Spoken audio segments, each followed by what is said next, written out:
નમસ્કાર મિત્રો, દસ્તાવેજ બાબતે ગુજરાત સરકારે મહત્વનો સુધારો કર્યો છે. તો ચાલો જાણી લઈએ પરિપત્રમાં શું બાબત છે.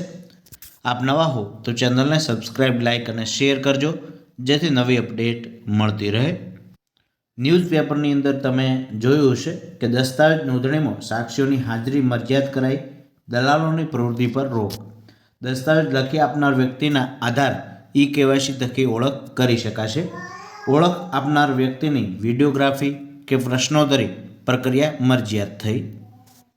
તારીખ 26/12/2025 નોંધણીસર નિરીક્ષક અને સુપ્રિન્ટેન્ડન્ટ ઓફ સ્ટેમ્પની કચેરી દ્વારા આ પરિપત્ર બહાર પાડવામાં આવેલ છે, જેની અંદર વાત કરવામાં આવેલ છે કે સબ રજિસ્ટ્રાર કચેરીઓમાં લોકોની ભીડનું નિયંત્રણ થાય તથા ટેકનોલોજીનો યોગ્ય તથા વ્યવસ્થિત ઉપયોગ થાય તે હેતુથી દસ્તાવેજ કરી આપનારની ઓળખની ખાતરી કરવા માટે ટેકનોલોજીના ઉપયોગ મારફતે ઓળખની પદ્ધતિ અમલમાં મૂકવામાં આવેલ છે, જેની જોગવાઈ પણ અહીં લખેલ છે.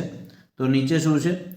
ઉપરોક્ત જોગવાઈ અનુસાર જ્યારે દસ્તાવેજ કરી આપનાર કોન્સ્ટેન્ટ બેઝડ આધાર ઓથેન્ટિકેશન સર્વિસનો ઉપયોગ કરે અને તે પ્રક્રિયા સફળ થાય ત્યારે દસ્તાવેજ કરી આપનારની નોંધણી અધિનિયમ 1908ની કલમ 34 મુજબ ઓળખની ખાતરી થઈ જતી હોય તેમની ઓળખ માટે બીજી કોઈ પદ્ધતિની ખરાઈની જરૂરિયાત રહેતી નથી.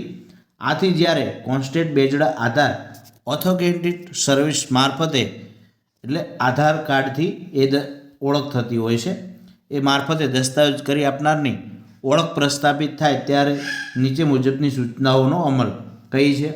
દસ્તાવેજ કરી આપનારે અસલ આધાર કાર્ડ રજૂ કરવાનું રહેશે. દસ્તાવેજ કરી આપનારની ઓળખ આપનારને એ કચેરીમાં હાજર રાખવાના રહેશે નહીં. આમ ઓળખ આપનારને સબ રજિસ્ટ્રાર કચેરીમાં હાજર રાખવાની જરૂર રહેતી ના હોય કચેરીમાં ઉપસ્થિત રાખવાના રહેશે નહીં.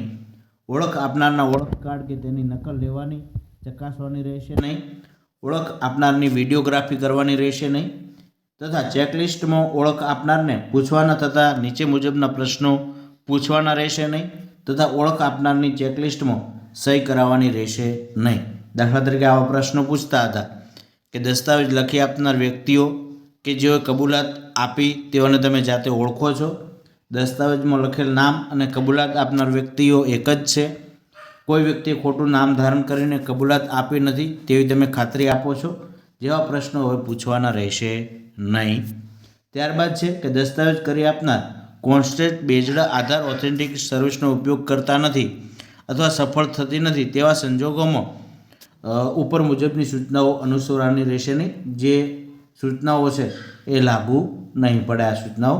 તો આ તો મહત્ત્વનો પરિપત્ર આપને ઉપયોગી થયો હશે. અમારી ચેનલને સબસ્ક્રાઇબ, લાઇક અને શેર કરજો.